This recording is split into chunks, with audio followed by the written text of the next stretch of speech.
नाम है प्रोग्राम जागो लाहौर के साथ मैं हूं इस प्रोग्राम की मेजबान सिद्रा मुनीर। उम्मीद है कि आप सब लोग जहां कहीं भी होंगे बिल्कुल ठीक ठाक होंगे। नाज़रीन, मौसम के मिजाज गर्म है और जाती गर्मी अपना खूब असर दिखा रही है। दिन भर सूरज आंखें दिखाता रहता है और शाम के औकात में भी गर्मी का असर बरकरार रहता है। इसीलिए तो सितंबर को सितम गर्मी कहा जाता है कि ये शहरियों पर मौसम के खूब सितम दिखाता है। सब शहरी उम्मीद बांधे बैठे हैं कि आखिर मौसम बदले और सुबह और शाम के औकात में कम से कम मौसम कुछ रिलीफ दे दे। लेकिन अभी मौसम का हाल बताने वालों की तरफ से ऐसी कोई भी अच्छी खबर नहीं आ रही और कहा यह जा रहा है कि मजीद 2 हफ्ते मौसम का पारा ऐसे ही चढ़ा रहेगा और गर्मी भी असर दिखाती रहेगी। इधर मौसम ने आवाम को परेशान कर रखा है तो उधर महंगाई ने नाक में दम कर दिया है। हर गुजरते दिन के साथ सार्फिन की कुव्वते खरीद मुतासिर हो रही है और हुकूमत की जानिब से महंगाई का एक और वार कर दिया गया है और यूटिलिटी स्टोर्स पर कुकिंग ऑयल समेत दीगर अशिया की कीमतें बढ़ा दी गई। मौसम के मिजाज महंगाई के मामलात पर आज के प्रोग्राम में हम मजीद भी बात करेंगे। आगे बढ़ते हुए बात करेंगे शहर की मॉडल रोड्स पर ट्रैफिक कवानीन की खिलाफ वर्जी अब नहीं होगी और ना करने दी जाएगी। ट्रैफिक पुलिस ने क्रैकडाउन का बाकायदा तौर पर आगाज कर दिया है और इसी मामले पर CTO कहते हैं कि 2 हफ्ते की आगाही के बाद क्रैकडाउन किया जा रहा है। अब चालान भी कटेंगे, जुर्माने भी होंगे। डिटेल्स क्या है, सरफराज खान की रिपोर्ट में देखते हैं।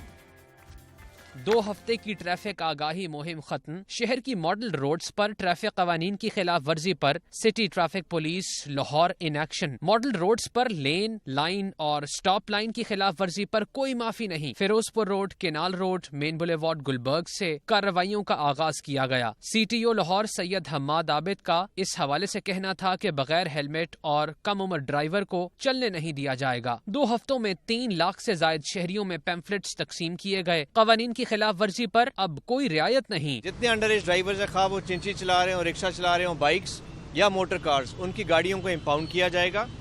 उनके गार्डियन से, पेरेंट्स से हम एफिडेविट लेंगे और तब तक गाड़ियों को हम रिलीज नहीं करेंगे, नंबर 1। दूसरा, जो हमारे लेन लाइन की वायलेशंस हैं, स्पेशली हेलमेट के ऊपर हमारा फोकस है। जो 5 प्रायोरिटाइज रोड्स हैं, बाकी भी ओवरऑल लाहौर में इन्फोर्समेंट हो रही है, लेकिन हमारा स्पेसिफिक फोकस है कि हम इसको फेज वाइज लेके चलें। CTO का मजीद कहना था कि ट्रैफिक कवानीन की पासदारी करके शहरी अपनी और दूसरों की जिंदगी महफूज बनाएं। कैमरामैन उमैर रईस के साथ सरफराज खान, लाहौर न्यूज। नाज़रीन, आपने देखा कि ट्रैफिक पुलिस की जानिब से बाकायदा क्रैकडाउन का आगाज हो गया है। अब जो भी कम उम्र ड्राइवर रोड पर निकलेगा वो ट्रैफिक पुलिस के हाथों नहीं बच पाएगा और इसके साथ साथ हेलमेट पाबंदी भी जरूरी बना लीजिए, फिर शिकवा ना कीजिएगा कि हमने आपको बताया नहीं है और आपका चालान कट गया है। आगे बढ़ते हैं जी।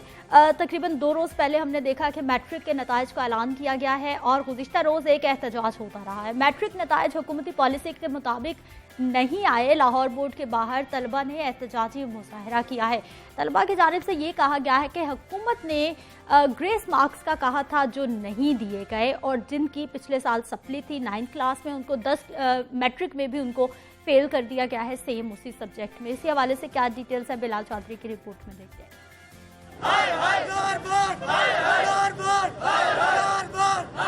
मैट्रिक रिजल्ट से तलबा और उनके वालिदैन नाखुश। लाहौर बोर्ड ऑफिस के बाहर एहतजाज किया। एहतजाजी तलबा का कहना था कि जिसकी 9वीं क्लास में सप्ली थी, इसी मजमून में 10वीं में भी सप्ली दे दी गई, जबकि हुकूमत ने कहा था कि सबको ग्रेस मार्क्स देकर पास कर दिया जाएगा। 9th को प्रमोट कर दिया गया, जिनकी 9th में सप्ली थी उनको फिर पासिंग मार्क्स दे, उनको फिर पीछे से क्यों फेल कर दिया गया, और जो उनके 9th में है सप्लीज, आगे उन्होंने 10th में भी उतनी सप्लीज दे दी है। शफकत महमूद साहब ने कहा था कि हम 40% जो फेल होंगे 9th में उनको हम जो है ना मार्क्स दे के 33% मार्क्स दे के उनको पास कर देंगे, लेकिन ऐसा कुछ नहीं हुआ। इन्होंने कहा था कि ग्रेडिंग देंगे, लेकिन इन्होंने ग्रेड भी नहीं दिया, बकायदा नंबर लगा के साथ में ग्रेड लगा दिया। वालिदैन का कहना था कि बच्चों को मायूस किया गया। हुकूमत ने जो फैसला किया था इस पर अमल होना चाहिए ताकि बच्चों का साल जाया ना हो। कैमरामैन राना उमैर के साथ Bilal Chaudhary, Lahore news.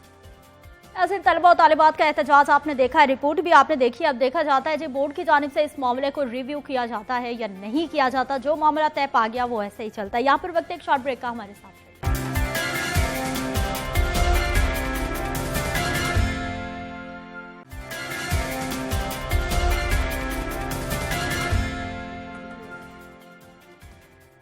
Programme FM में एक बार फिर से आपको खुश आमदीद कहते हैं। नाज़रीन, कुछ बात करेंगे अपने खूबसूरत शहर लाहौर की, बागों का शहर जिसे कहा जाता है, और वहां पर देखा जा रहा है जी कूड़े करकट के ढेर लगते जा रहे हैं और सफाई कंपनीज की जानिब से वही पुराने मामलात अदायगियों के। इस हवाले से हमने डिटेल बात करनी है। नुमाइंदा लाहौर न्यूज़ भी हमारे साथ मौजूद होंगे, लेकिन उससे पहले जो आवाम पर एक और सितम किया गया है उसकी बात कर लेते हैं, और वो है जी महंगाई की कहानी वही पुरानी।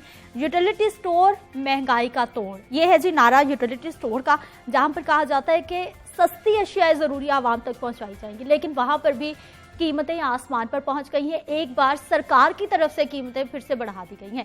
कौन कौन सी चीजें महंगी की गई हैं, इसी हवाले से बात करनी है जी। नुमाइंदा लाहौर न्यूज़ अब्दुल कादिर मदनी हमारे साथ मौजूद है। अब्दुल कादिर, बताइएगा, यूटिलिटी स्टोर्स भी अब आवाम को रिलीफ नहीं दे पाएंगे?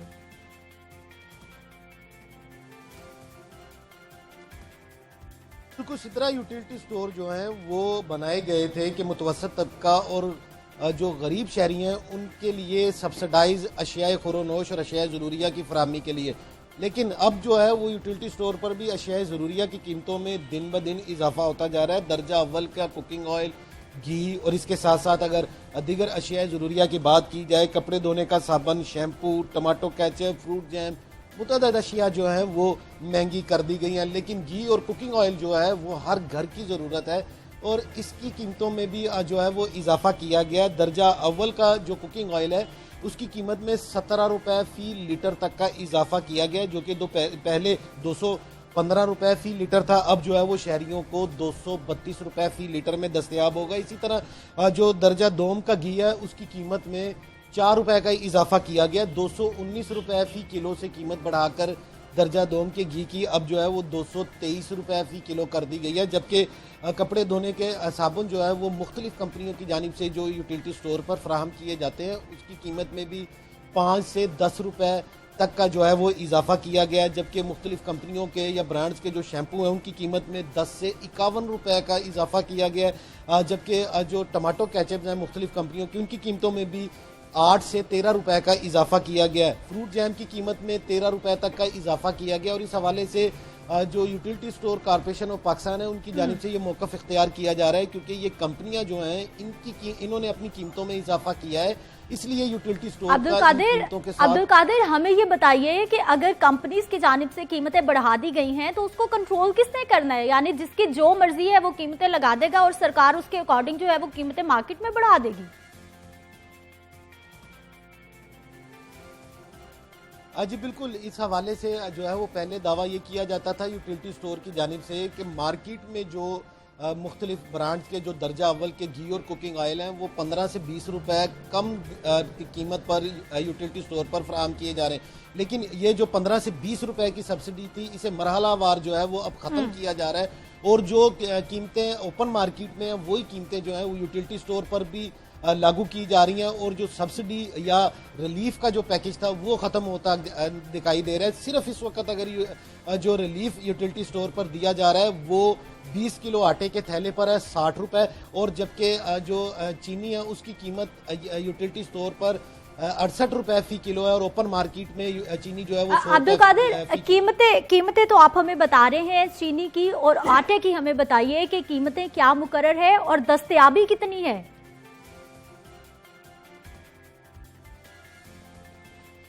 जी बिल्कुल, ओपन मार्केट में जो है वो जो 20 किलो आटे का थैला है वो 860 रुपए पंजाब हुकूमत की जानिब से उसकी कीमत मुकर्रर की गई है, जबकि यूटिलिटी स्टोर कॉर्पोरेशन की जानिब से 800 रुपए जो है वो 20 किलो आटे के थैले की कीमत जो है मुकर्रर की गई है। दस्तयाबी की बात की जाए तो खपत के मुकाबले में सप्लाई इंतहाई कम है, जिसकी वजह से शहर के मुतअद्दिद यूटिलिटी स्टोर पर कभी आटा जो है वो शहरियों को दस्तयाब नहीं होता और कभी चीनी दस्तयाब नहीं होती, क्योंकि चीनी जो है वो 100 रुपए किलो है ओपन मार्केट में।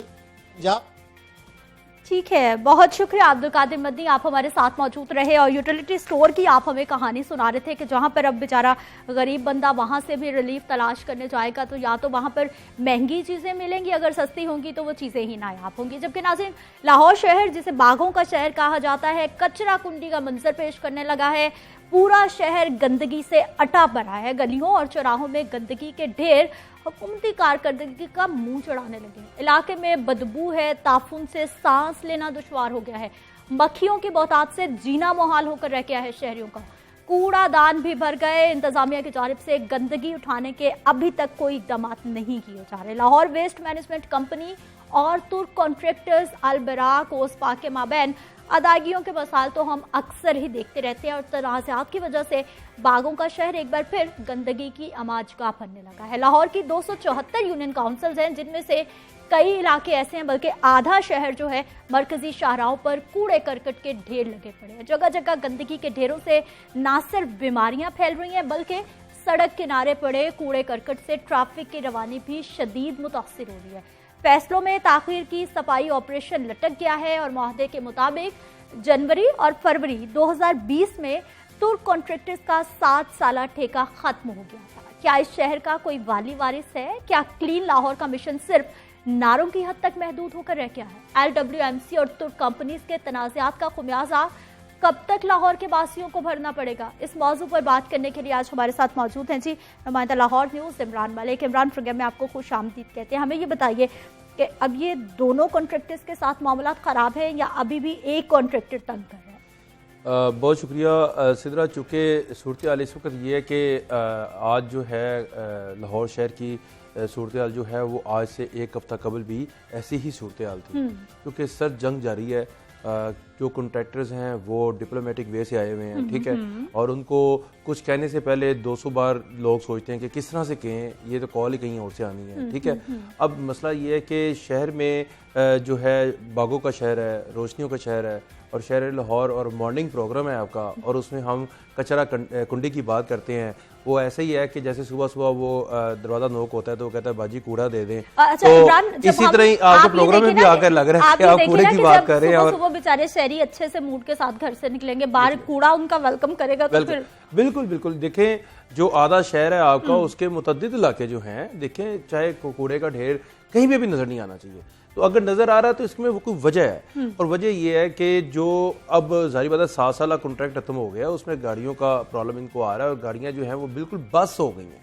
गाड़ियां तो 5 साल में चेंज होनी थी, वो 7 साल चलाई जा रही हैं। उन गाड़ियों के लिए जो डिटेक्शन इनको वार्निंग नोटिस डिटेक्शन बिल्ड पड़ रहे हैं अलबिराक कंपनी को, उसको इसके ऊपर भी बहुत गुस्सा है कि हमारे डॉलर्स में पैसे काटे जा रहे हैं। अब पैसे तो कटेंगे जब आपके पास मशीनरी नहीं होएगी, मगर अब जब ज्यादा प्रेशर जो है वो इस वक्त MD Lahore waste management company जो CEO हैं इस वक्त, वो डॉक्टर शहजेब हुसैन, उनके ऊपर है, और उन्होंने तमाम तर जो मामला है वो बोर्ड ऑफ डायरेक्टर में भेज दिया। आज 3 बजे मीटिंग है, वो फैसला जो है उनसे मशरूत होगा कि बोर्ड ऑफ डायरेक्टर की ये 12-13 मेंबरान क्या आगे से जवाब देते हैं, और किस तरह से ये केस जो है इसकी समरी जो है वो CM को भिजवाते हैं। इजलास की कहानी, ये मीटिंग तो चलती रहती है, अवाम का फायदा कब होगा? देखिए, अवाम को सिदरा ये खमियाजा भुगतना पड़ रहा है, और ये भुगतना पड़ेगा क्योंकि जब आपका 2012 में इतना महंगा कॉन्ट्रैक्ट कर दिया जाता है, डॉलर्स में कर दिया जाता है, तो जब कॉन्ट्रैक्ट हो जाता है तो उससे बाहर ये नहीं जा सकते, ये इनकी बाउंड्री लाइन है।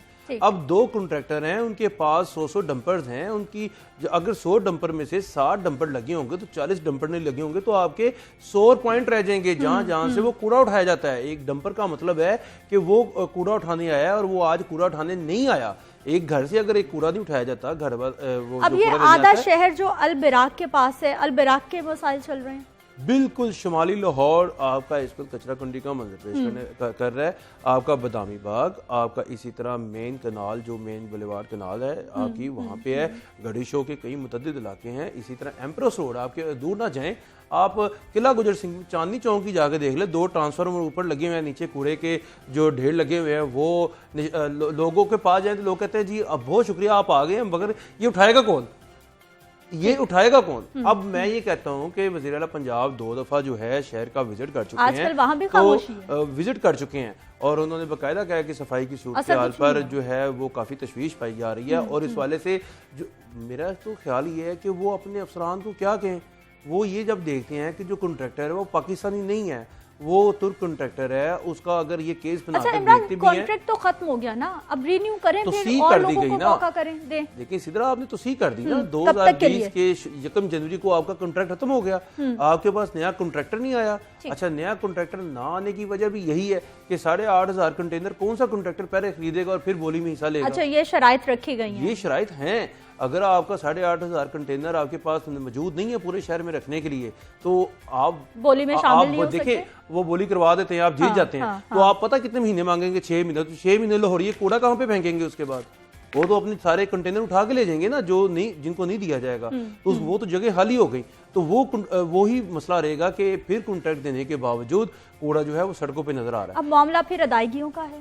मामला अदायगियों का भी है और पेचीदगियां हैं। वो इसलिए कि अदायगियां करने को तैयार है, मगर उनकी जो डिडक्शन है वो कह रहे हैं डिडक्शन क्यों कर रहे हैं? ये कहते हैं भाई आपने हमारा कूड़ा नहीं उठाया, आपने हमारे लैंडफिल साइट को साफ नहीं किया। बिल्कुल होनी चाहिए, साइंटिफिक बुनियादों पे उन्होंने बनाया। अच्छा, वो ये कहते हैं कि जी हमारी गाड़ियां रात में, कहते हैं हम प्लंटी डालते हैं। इन्होंने प्लंटी डाली है तो वो कहते हैं अच्छा, वो फिर यही प्रॉब्लम चल रही है। अच्छा इमरान, ये अब काम तो महकमे का है कि कॉन्ट्रैक्टर्स को ड्राइव करे, लेकिन बदकिस्मती से ये हमारे जो 2 कॉन्ट्रैक्टर्स हैं ये हमारे महकमे को ड्राइव कर रहे हैं। देखिए सिद्रा, मैं ये समझता हूँ कि आपके शहर लाहौर में आपकी इंतजामिया बैठी हुई है जो शहर लाहौर को साफ करवा भी सकती है, जिसमें commissioner, DC, assistant commissioner, hierarchy है, चीफ कॉर्पोरेशन ऑफिसर, जिन्होंने ईद के दिनों में इनके साथ कोऑर्डिनेशन की थी, उन लोगों के एक ही टेबल पर ला के बैठाया जाए और कम अज कम शहरियों को जो ये भुगतना पड़ रहा है ना, इस अजाब से निकाला जाए। बाकी ये अपने मामला अलग होकर बैठ के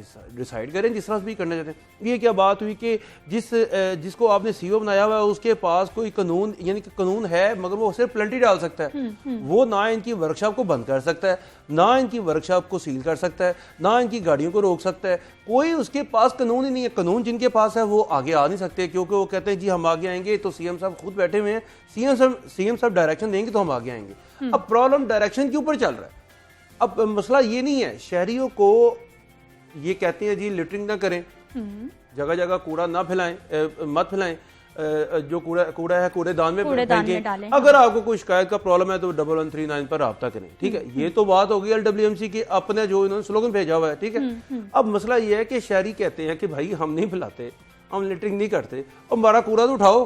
कूड़ा उठाने के लिए अब मेरा ख्याल है कि हमारे पास अगर लोग हों तो हम भी निकल जाएं कि चले एक मुहिम शुरू कर लेते हैं। लाहौर न्यूज़ एक मुहिम शुरू कर लेता है कि अगर किसी को प्रॉब्लम है तो वो हमारे टीवी पर राब्ता करे। मगर फिर वही बात आती है कि हमारे टीवी पर राब्ता तो कर लेंगे मगर मशीनरी नहीं होगी हमारे पास, लोग नहीं मौजूद होंगे, वसाइल मौजूद नहीं होंगे। तो इसके लिए तो हुकूमत वक्त को होश के नाहुन लेने चाहिए कि ये इस कंपनी को बना तो दिया, इस कंपनी का साथ देने के लिए हम इनके साथ बैठे तो सही। अब सेक्रेटरी बल्दियात पंजाब हैं, सेक्रेटरी कंपनीज हैं, जो इन कंपनीज के जो एसओज हैं, जो सेक्शन ऑफिसर्स हैं, उन सबको पता है ये कंपनी के, देखिए ये कंपनी रेवेन्यू जनरेट करने वाली कंपनी तो नहीं है। ये तो 42 सेक्शन के तहत बनी हुई है। अगर ये 36 सेक्शन के तहत बनती तो ये रेवेन्यू जनरेट कर रही होती। अब ये 42 सेक्शन के तहत जब कंपनी बनाई गई तो ये सिर्फ और सिर्फ पंजाब गवर्नमेंट से पैसे ले सकती है। अगर आपने किसी की अदायगी करनी है तो ये पंजाब गवर्नमेंट को लिखकर भेज सकती है कि जी ये हमसे ये पैसे मांग रहे हैं, ये फंड्स हमें भिजवा दें। वो क्योंकि पंजाब गवर्नमेंट का बेबी है LWMC। अब ये सारी सूरत हाल है कि मेट्रोपॉलिटन कॉर्पोरेशन में के पास पहले सॉलिड वेस्ट मैनेजमेंट था, सॉलिड वेस्ट था, वो अपने बजट से जो रेवेन्यू जनरेट करता था मेट्रोपॉलिटन कॉर्पोरेशन, जिसके पास 13-14 अरब का बजट था, वो इस सॉलिड वेस्ट को चलाता था। पहले ये चलता था आपका तकरीबन 36 करोड़ में, 40 करोड़ में पूरे लोग। मगर ये आप बात कर रहा हूँ मैं 14-15 साल पहले की। 2012 में जब ये कंपनी मार्जे वजूद में आई, 2010 में इसको बनाना शुरू किया और 2012 में आई तो ये कंपनी चलेगी अरबों रुपए पे। अब ये सारी सूरत आपका शहर लाहौर बड़ा हो चुका है। मुझे याद है हम लोग छोटे छोटे होते थे तो सुबह सुबह घर पे डोर नॉक होता था और बाकायदा जो है वो हर घर से कूड़ा उठाया जाता था और वही लोग गली भी साफ करके जाते थे। अगर गली में कहीं भी कूड़ा जमा है उसको उठा के भी। अच्छा, मैं आपको फिर ये पॉइंट क्लियर कर दूं, गलियां साफ थी। ये गलियां आज भी साफ हो रही हैं।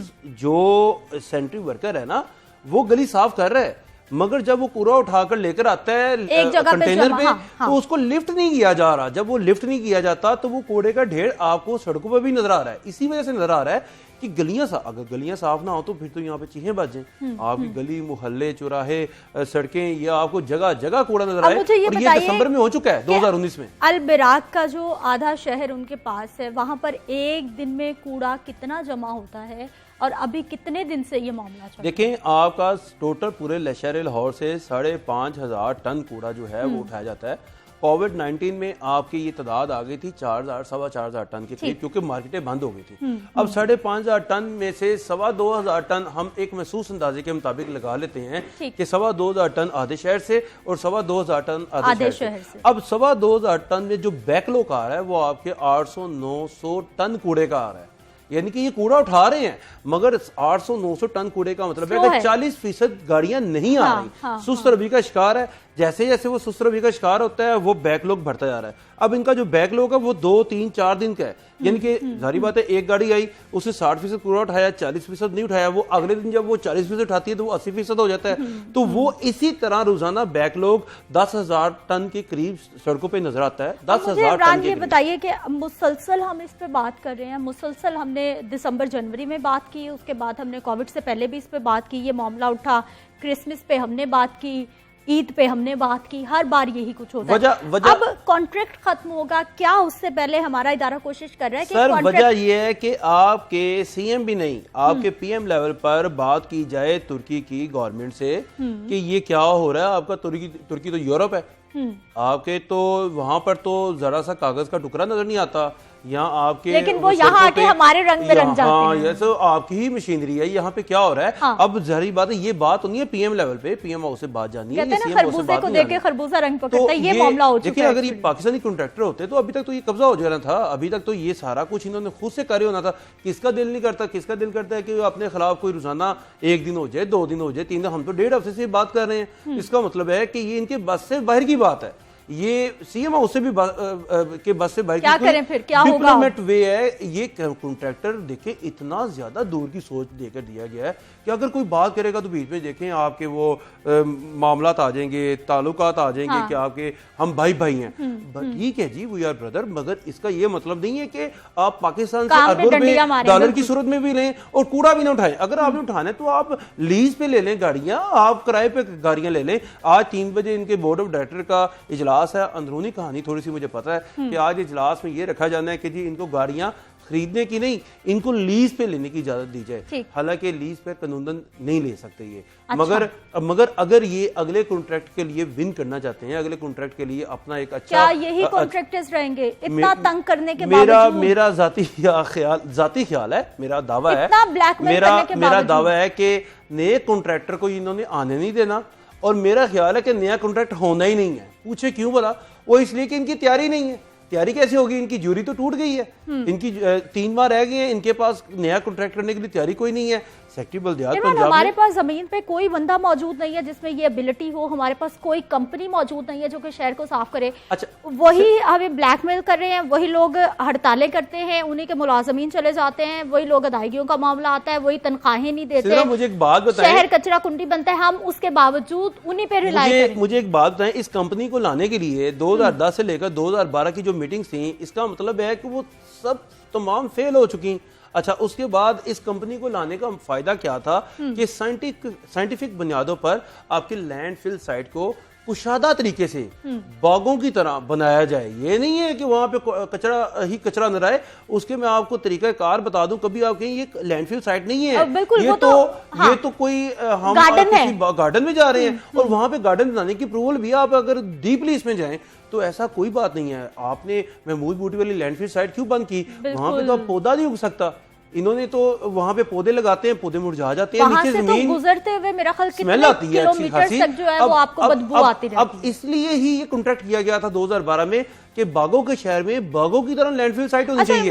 कूड़ा उठाना तो कोई काम ही नहीं था, कूड़ा उठाना तो कोई काम ही नहीं था। मगर होता क्या है कि ठिकाने लगाने वाली जगह से बचने के लिए आप ना लोगों का जो ज़हन है वो किसी और तरफ लगा देते हैं। आए जी हम इस तरफ जाकर खेलें ताकि इनका ज़हन इधर ना जाए। अच्छा इमरान, मुझे ये बताएं, हमारे पास ऑप्शन सिर्फ आउटसोर्स करने का ही है, हमारी अपनी कंपनी इस चीज को? सर मैं कहता हूँ कि इसको मर्ज कर दें दोबारा। आगे से आपका मेयर सिस्टम आ रहा है और ये मर्ज हो भी जानी है, मगर मकसद ये कहने का है कि इसको पहले मर्ज करने की तैयारी करें, फिर दोबारा से वही काम किया जा रहा है, फिर दोबारा से कॉन्ट्रैक्ट की तैयारी की जा रही है। और भाई लोगों, आप इसको बल्दिया उस्मा लाहौर के पास पूरी वर्थ है, पूरा मशीनी स्टाइल है, कानून है उनके पास, हर तरह का तरीकाकार है। हाँ। यानी कि फर्ज करें आपने कोई काम करवाना होता है तो एक कानून से नहीं होता, दूसरे कानून से हो जाता है। अब ये फिर वही कंपनीज के वही मेमोरेंडम, वही इनका कानून, वही तरीकाकार। अब जमहूरियत है, जमहूरियत को समझाना मुश्किल नहीं होता, तो मेरा ख्याल है कि जमहूरियत को समझ जाना चाहिए कि इस वक्त की सूरत हाल कुछ अच्छा, हो रहा ये है। इतने मसाइल पे इमरान, अब तो मैं प्रोग्राम कर करके एक्सपर्ट हो गई हूँ, बातें कर करके कि भाई मसाइल कहाँ कहाँ पर हैं। आप हमें इतना अच्छे से बताते रहते हो कि भाई यहाँ यहाँ मसाइल है, अंदरूनी कहानी भी सुनाते हो, फिर हमारी कंपनी के अफसरान को ये चीजें क्यों सिद्रा, पता तो ये है? देखें 2012 में आपका कॉन्ट्रैक्ट हुआ, वो उस कॉन्ट्रैक्ट में कौन कौन शामिल था? तुर्की के लोग आए हुए थे, इवन के तैयब उर्दवान साहब खुद आए हुए थे, ठीक है। अब आप नया कॉन्ट्रैक्ट किस तरह से दोबारा उन्हीं को दे देंगे बगैर किसी बंदे के, बगैर किसी वजह के? अब मकसद ये कहने का है कि आप इसको 9 हिस्सों में क्या, इसको 50 हिस्सों में इसको डिवाइड करें, इसकी डिवर्शन लगाएं, ताकि अगर कोई एक कॉन्ट्रैक्टर हड़ताल करता है तो उस कॉन्ट्रैक्टर की जगह दूसरे कॉन्ट्रैक्टर को आप दे दें, थोड़े पीसेस करके, ताकि कोई प्रॉब्लम ना। आपने 2 कॉन्ट्रैक्टर को दिया हुआ है, चले जी आपके साथ ओसपाक बहुत अच्छा चल रहा है और इन हालात में भी बहुत अच्छा चल रहा है, मुझे तो समझ नहीं लग रही, क्या पता नजर लग जाए सुबह कुछ हो जाए। लाहौर शहर में अगर आपको आधा साफ नजर आ रहा है और आधे के मुताबिक इलाके गंदे नजर आ रहे हैं, तो दिन तो एक ही होता है, भाई सफाई करो, क्यों नहीं कर रहे? उसको डर होना चाहिए। आप पैसे भी दे रहे हैं, डर क्यों नहीं रहा? वजह यह है कि उसको पता है ज्यादा से ज्यादा क्या कर सकते हैं, कुछ नहीं कर सकते। मेरी नाम मशीनरी बंद कर सकते हैं, बड़ी दफा आए मशीनरी बंद करने, बड़ी दफा ये हुआ ये हुआ ये हुआ, आए सबको मैंने भगा दिया। अब यही देखिए, मैं तो इतना जोर लगा लगा के बोल रहा हूँ, शायद किसी को थोड़ा सा फीलिंग्स आ जाए, होश आ जाए। मैं इसलिए बोल रहा हूँ कि ये शहर की आवाज है, ये मैं नहीं बोल रहा। लोग हमसे कहते हैं भाई क्या हो गया इनको, अच्छा हम उनको क्या इंटरनल बातें हैं, इनकी कई बातें तो हमें भी बात होने क्या जा रहा है मामले का हल जी। आपका शहर लाहौर जो है, आपको नवंबर में भी कोई ना कोई किस्सा परिंदा नजर आएगा कि ये पुरानी बात ही आज क्यों हुई है, दोबारा वही मसला बढ़ गया है। दिसंबर में इनके पास तैयारी कोई नहीं है। साहब जब आते हैं हमारे प्रोग्राम में, कई प्रोग्राम्स में वो आ चुके हैं और वो बड़ी तारीफें कर रहे होते हैं कि हमने ऐसा कर दिया, हमने जो है वो पहले इतनी अदायगियां थी, 2 नंबरियां थी, हमने उसको खत्म कर दिया, हमने कौम के इतने पैसे बचाए, हमने टैक्स से दिए गए अवाम की इतना कुछ किया। अब ये मैं आपको बता देता हूँ, जो भी कोई आएगा वो अपनी कंपनी के खिलाफ तो नहीं बोलेगा। मेरा ख्याल है ये पहले एमडी CEO आपके पास आए थे डॉक्टर शहदेव हुसैन, जिन्होंने अपनी ही कंपनी के खिलाफ, मैंने पहली दफा देखा है 7-8 साल में कि उन्होंने लेटर लिखकर मीडिया को टिकर्स भिजवाए हैं। जो हम बोल रहे हैं वो ही बोल रहे थे कि जी हमने अलबराक को नोटिस जारी कर दिए हैं, हमने उनकी 60% मशीनरी होने की निशानदेही की है, 40% मशीनरी इन मुतअद्दिद इलाकों में नहीं है, जिसकी वजह से शहरियों को काफ़ी ज़्यादा मुश्किलात का सामना करना पड़ रहा है और हम इसके इजाले के लिए इसका तमाम तर जो केस है वो बोर्ड ऑफ डायरेक्टर में भिजवा रहे हैं। अब ये देखें कि ये इस तरह के टिकर आना, इसका मतलब है वो बंदा कह रहा है मेरे पास कुछ नहीं है, मैं इनके हर तरह से मिन्नत समाजत तल्ले मिनते हर तरह से इनको कह चुका हूं कि भाई खुदा का खौफ करें। मुझे शहरी जो है वो गालियां निकाल रहे हैं, मुझे बकायदा तौर पर रोज खाने के वक्त भी याद किया जाता है, रात के वक्त भी याद किया जाता है। अब कोई ये कह दे कि जी फलां की अम्मा, फलां के मिट्टू के अब्बा, ये क्या हो रहा है, बाहर गंदगी है, इसको तो उठवाएं जरा। वो बाहर जाता है, उसको कोई बंदा लिफ्ट नहीं कराता, तो ये घर आके कहेगा अल्लाह LWMC कहाँ से आ गई है, सफाई कंपनी कहाँ से आ गई है, वज़ीर आला पंजाब को बताएं।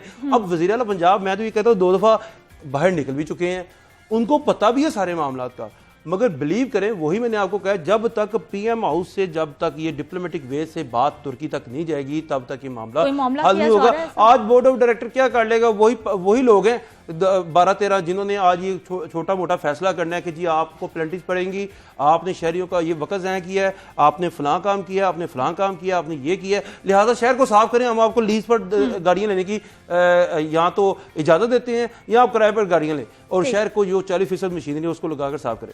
हो गया साफ, फिर आप ये 1 हफ्ता 15 दिन बाद, महीने बाद फिर वही कहानी। नहीं, लोगों की सैलरियों का मसला आ जाएगा। अब लोगों की सैलरियां भी तो देनी है आपने, वो कहां से देनी है, वो भी पंजाब गवर्नमेंट ने देनी है। ये एक ऐसा मैं आपको बताऊं, कैप्टन रिटायर्ड अनवारुल हक थे DC लाहौर, आजकल वो DC पिंडी है, वो कहते थे कि इस तरह की कंपनी तो अमेरिका में भी नहीं है, इतना महंगा कूड़ा उठा रहे हैं, कहते मैं सर पकड़ के बैठ गया हूं। ये मैं आपको 2018 की बात कर रहा हूं, जब वो DC लाहौर थे यहाँ पे। उसके बाद दोबारा से इसके ऊपर देखा गया तो सवाल मेरा फिर वही है कि फिर ये व्हाइट एलिफेंट हमने पाल क्यों रखा है? सफेद हाथी, बिल्कुल क्यों हमने पाल रखा है फिर? यही तो मैं आपको कह रहा हूं कि क्यों बात वही आ गई ना। कंपनी क्या कहती है, हमारे पास कोई ऑप्शन नहीं है अब। सर जब हम ज्यादा प्रॉब करेंगे तो इसका केस नैब में क्या हुआ है, ठीक है, 2017 का आपके सामने ही उनके जो साहब MD थे वो आपको जगह जगह पे नैब भी नजर आते हैं, मगर वो कहते हैं कि मेरा कसूर नहीं है, ठीक है ना। अब हर जाने वाला तो यही कहेगा ना मेरा कसूर नहीं है। उन्होंने कंपनी को स्टैब्लिश किया था और मुझे अभी तक याद है 2012 और 2016 के दरमियान कंपनी ऐसे लगती थी जिस तरह एलडीए का महकमा है। सही। आपको कहीं पे भी लिटरिंग नजर नहीं आती थी, आपको कहीं पे भी, और कंपनी वालों की शनाख्त थी। एक जेडो भरी होता था, अब तो जेडो को आम आदमी कहता है पीछे हटो, इसको उठाओ, तब नहीं था ऐसा मामला। यानी कि इनका एक ग्रिप थी लाहौर शहर में, अब वैसी ग्रिप नहीं है। जब आप नालियां करेंगे, इसी वजह से ना, जब आपका शहर लाहौर से कूड़ा नहीं उठाया जाएगा, जब आपका शहर लाहौर में ये प्रॉब्लम रहेंगे, फूलों का शहर है, दरख्तों का शहर है, सरसब्ज़ो शादाब और हवा है, रोशनियों का शहर है, तो आपका शहर जो है कचरा करने का हमारा और आपका काम है जी शहरियों की आवाज बुलंद करते रहना और अपने शहर के मसाइल को अरबाब इख्तियार तक पहुंचाते रहना, और वो हम करते रहेंगे। आज अहम इजलास होने जा रहा है, देखते हैं मामला ठीक होते हैं या फिर मजीद बिगड़ जाते हैं। यहाँ पर वक्त एक शॉर्ट ब्रेक का, हमारे साथ रहिए।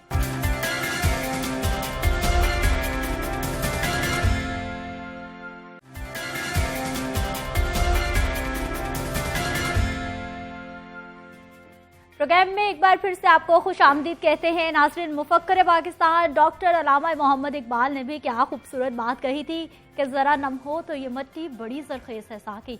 पाकिस्तान में वैसे टैलेंट की बिल्कुल भी कमी नहीं है, जिसकी जिंदा और जावेद मिसाल पेशावर के काजी बरादरान है, जिन्होंने अपनी मदद आपके तहत मुस्लिम दुनिया का पहला अल्ट्रा लाइट हेलीकॉप्टर बनाकर दुनिया को हैरान कर दिया है। उन्होंने न सिर्फ हेलीकॉप्टर बनाया बल्कि उसे पेशावर की फजाओं में उड़ाकर एक नई तारीख भी रकम की है। 45 साल पहले जेम्स बॉन्ड के फिल्म से मुतासिर होकर अपना हेलीकॉप्टर बनाने वाले काजी बरादरान, काजी सज्जाद अहमद और काजी तुफैल अहमद, दोनों भाई पेशावर के लंडी अरबाब इलाके से ताल्लुक रखते हैं, जहां उन्होंने अपने घर में हेलीकॉप्टर के कई खिलौने मॉडल तैयार कर रखे हैं।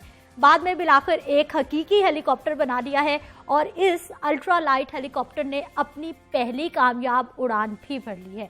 काजी तुफैल की जानिब से कहा गया है कि उन्होंने हेलीकॉप्टर उड़ाने की बाकायदा तरबियत यूरोप से हासिल की है, जिसके नतीजे में उन्हें लाइसेंस भी दिया गया है। और ये पहली दफ़ा नहीं कि उन्होंने हेलीकॉप्टर बनाया है, इससे कबल भी वो हैवी हेलीकॉप्टर बना चुके हैं, लेकिन इस दफ़ा बनाया जाने वाला हेलीकॉप्टर बहुत मुख्तलिफ है। खसूसियात उसकी ये है कि वो अल्ट्रा लाइट हेलीकॉप्टर है। नाज़रीन, मुल्क में टैलेंट की वैसे बिल्कुल कमी नहीं है, अगर किसी चीज़ की कमी है तो वो है जी वसाइल की कमी। काजी बरादरान का भी यही शिकवा है कि वह 1978 से हेलीकॉप्टर की मैन्युफैक्चरिंग में मसरूफ़ है और इन 40 सालों में उन्होंने 12 मरतबा हुकूमत से मदद हासिल करने की कोशिश की है, दरख्वास्त दी है, मुलाकातों की कोशिश की है, लेकिन उनकी किसी ने नहीं सुनी, उनको किसी ने प्रमोट नहीं किया। आज वही हमारे साथ मौजूद होंगे, उन्हीं से हमने जानना है कि उनकी शिकायत क्या है और ख़ास तौर पर ये आइडिया कैसे आया था, ये ख्याल कैसे आया था और कितनी देर लगी उनको ये अल्ट्रा लाइट हेलीकॉप्टर बनाने में, और ख़ास तौर पर सबसे अहम क्वेश्चन कि ये अल्ट्रा लाइट हेलीकॉप्टर आखिर होता क्या है। काजी बरादरान, आपको हम प्रोग्राम में खुश आमदीद कहते हैं। सबसे पहले हमारी तरफ से मुबारकबाद कबूल फरमाइए कि आपने इतना मुनफरिद काम किया है। आपको भी मुबारक हो। अच्छा सर, सबसे पहले हमें ये बताइए कि ये अल्ट्रा लाइट हेलीकॉप्टर होता क्या है और ये दूसरे हेलीकॉप्टर से किस तरह से मुख्तलिफ होता है? ये इस तरह है कि अल्ट्रा लाइट हेलीकॉप्टर ये हल्का होता है, इसका मतलब है हल्का। सिंगल सीट भी हो सकता, सिंगल सीट और डबल सीट भी हो सकता है। और बड़े हेलीकॉप्टर जो है ना, उसमें सीटिंग कैपेसिटी, लोड उठाने की सलाहियत बहुत ज्यादा होती है और ये हल्का है, क्योंकि हमारे इतने वसाइल नहीं है और ना हमारे पास कुछ इतनी टेक्नोलॉजी है। लेकिन ये अल्ट्रा लाइट हेलीकॉप्टर जो मैंने बनाए हुए, डिजाइन किए हुए बनाए, ये हल्का हेलीकॉप्टर है और ये इसकी टेक्नोलॉजी और बड़ी हेलीकॉप्टर की टेक्नोलॉजी में इतना फर्क नहीं है। जिस तरह हेवी हेलीकॉप्टर वो हाइड्रोलिक कंट्रोल होती है, हाइड्रोलिक सिस्टम से कंट्रोल होती है, और ये अल्ट्रा लाइट हेलीकॉप्टर ये मैनुअली कंट्रोल होती है, हल्का। ठीक, काजी तुफैल साहब, हमें ये बताइए कि इसकी पहली कामयाब उड़ान का तजुर्बा भी आपने किया है, आप पायलट भी हैं, तो वो फीलिंग्स क्या थी जब आपने देखा कि हम दोनों भाइयों ने मिलकर एक इतना अच्छा जो मंसूबा बनाया था उसकी तकमील हो गई है और कामयाब उड़ान भी भरी है? जी, हमने उस पर कामयाब टेस्ट राइड भी किया था। इधर काजी सज्जाद के छोटे बेटे ने उस पर कामयाब इधर ये टेस्ट राइड किया, हॉरिंग भी किया था और बिल्कुल कामयाबी अल्लाह ताला के फजल करम से मैं पूरा पाकिस्तान को इसके अल्ट्रा लाइट हेलीकॉप्टर की मुबारकबाद देना चाहता हूँ। ठीक। सर हमें ये बताइए काजी तुफैल साहब कि कोई गवर्नमेंट की जानिब से भी, किसी अफसर की जानिब से भी कोई मुबारकबाद आई क्या आपको? अभी तक ना एयरफोर्स से आया था, ना नेवी से आया था, ना आर्मी से आया था। हम तो इंतजार में बैठे हैं। इस चीज के लिए मुल्क में एक बड़ी अशद जरूरत है हेलीकॉप्टर की। इसका जवाब मैं दे दूंगा आपको। हमारे जो KPK गवर्नमेंट का जो है ना साइंस और टेक्नोलॉजी का adviser to CM Ziaullah Bangash साहब, उसने मेरा इंटरव्यू देखा था। उसमें मैंने गिला शिकवा भी किया था, जिस तरह आपने मुझे फरमाया कि गवर्नमेंट की कोई हेल्प नहीं। तो उसने इंटरव्यू देकर मेरे पास आया और फिर उसने मेरे जहाज हेलीकॉप्टर भी देखा और उसने मुझे अपना कोऑर्डिनेटर जो है ना वो अपॉइंट कर दिया ऑफिशियली। तो ये हमारी हेल्प हुई है। इससे पहले हमारी जो गवर्नमेंट ने मदद की थी उसमें एयर मार्शल रिटायर्ड काजी जावेद, उसने हमारी हेल्प की थी और हमारी हौसला अफजाई की थी। उसके बाद जो है ना दूसरा अवैस अहमद गनी साहब, गवर्नर KPK, उसने हमारे लिए क्लब और वगैरह ये किया था, लेकिन फाइनेंशियली किसी ने भी हमारी मदद नहीं की। ठीक हो गया, यानी बातों में तो खुद आपको सराहा गया है, लेकिन फाइनेंशियली वसाइल के हवाले से आपकी मदद नहीं की जा रही। तो फैल साहब हमें ये बताइए कि हेलीकॉप्टर जो लाइट वेट आपने कहा कि बनाया गया है, कितने लोग बैठ सकते हैं इसमें एक वक्त में? ये अभी तो सिंगल सीट हेलीकॉप्टर है। इंशाल्लाह इसके बाद हम डबल सीट का तजुर्बा कर रहे हैं। It's the same technology. ठीक। सज्जाद साहब हमें ये बताइएगा कि ये आइडिया कब आया आपको, कब ख्याल आया कि कोई बिल्कुल लाइट वेट हेलीकॉप्टर भी होना चाहिए? कब आपने इस पे काम का आगाज किया और कितना टाइम लगा इसको प्रोजेक्ट को मुकम्मल होने में? ये तकरीबन 8 साल पहले मैंने शुरू किया था, 8 साल से भी ज्यादा, क्योंकि 2000 ये 15 साल की बात है। ठीक। मैंने प्राइम मिनिस्टर को उस वक्त खत लिखा था फाइनेंशियल असिस्टेंट के लिए, और उन्होंने मेरा लेटर जो है ना वो फॉरवर्ड किया ministry of defence production division में। उधर में मेरा इंटरव्यू हो गया, लेकिन मुझे कोई फाइनेंशियल एड नहीं मिला। ठीक। और ये आइडिया मुझे इस तरह आया कि मैं 1978 से ये अल्ट्रा लाइट और ये हैंग ग्लाइडर बना रहा हूँ, डिजाइन कर रहा हूँ, बना रहा हूँ, उड़ा रहा हूँ। तो काफी ये जो हमारा लैंडिंग स्ट्रिप था ना, गुमान एग्रीकल्चर स्ट्रिप, उसके लिए जाना और आना ये 3 घंटे का काम था। ठीक। 3 घंटे उस पर खर्च होते। तो मैंने सोचा कि यार एक अल्ट्रा लाइट हेलीकॉप्टर बनाओ के घर के छत से टेक ऑफ करो। तुफैल साहब मैं आपसे ये जानना चाह रही थी कि सर इसके लिए हेलीकॉप्टर को उड़ाने के लिए, फजा में बुलंद करने के लिए आपको हाईवे भी चाहिए, आपको जगह भी चाहिए, इजाजत भी चाहिए, वो तमाम मराहिल कैसे तय हुए? ये मराहिल हमने तो तकरीबन आधा पूरा किया। तो भाई सज्जाद ने हमने जो ग्लाइडर बनाया उसके लिए हमने 2 जहाज को ऑलरेडी, हमारे पास 3 जहाज ऑलरेडी रजिस्टर्ड है। एक काजी जमशेद का था, मामूद इस दुनिया में आजकल नहीं है। दूसरा वो काजी सज्जाद ने ZBF उसका रजिस्टर्ड हो गया। तीसरा काजी तुफैल के नाम पे ZB जुलुब्रा विक्टर रजिस्टर्ड हो गया। सज्जाद साहब हमें ये बताइए कि सर आने वाले वक्त में कोई प्लान है कि इसको मजीद अच्छा बनाया जाए, खूबसूरत बनाया जाए, या फिर कोई और नया प्रोजेक्ट लाने की कोशिश कर रहे हैं आप? मेरा ये प्रोग्राम है कि ये सिंगल सीट कामयाबी के बाद जो है ना मैं double seat ultra light helicopter बनाऊंगा। इस हेलीकॉप्टर में और डबल सीट में इतना फर्क नहीं होता, सिर्फ इंजन की पावर और इसके ऊपर जो ब्लेड होते हैं ये बड़े होते हैं, और इसमें इतना फर्क नहीं होता। और मजीद मेरा एक और भी ये मुल्क के लिए बहुत जबरदस्त की होगी, मेरे पास ये टेक्नोलॉजी है कि डैम की सफाई। ये हमारा वर्षक डैम जो है ना, तरबेला डैम जो है ना, ये रेत से भरे हुए हैं। इसकी सफाई की टेक्नोलॉजी मेरे पास है। मैंने इसका भी वज़ीर आज़म को लिखा था।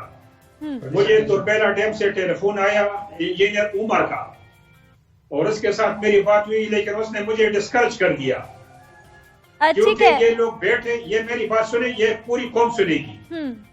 ये है कि ये डैम में बैठे हुए इंजीनियर ये लाखों करोड़ों तनख्वाहें लेते हैं, और इनका क्या काम है? ये उन्हें ये गवर्नमेंट को बताया कि ये सिर्फ गोरे कर सकते हैं। मैंने उसको बताया कि तुम मुझे बुलाओ, मैं तुम्हें ये करके दिखाऊंगा। गोरे भी इंसान है, मैं भी इंसान हूँ।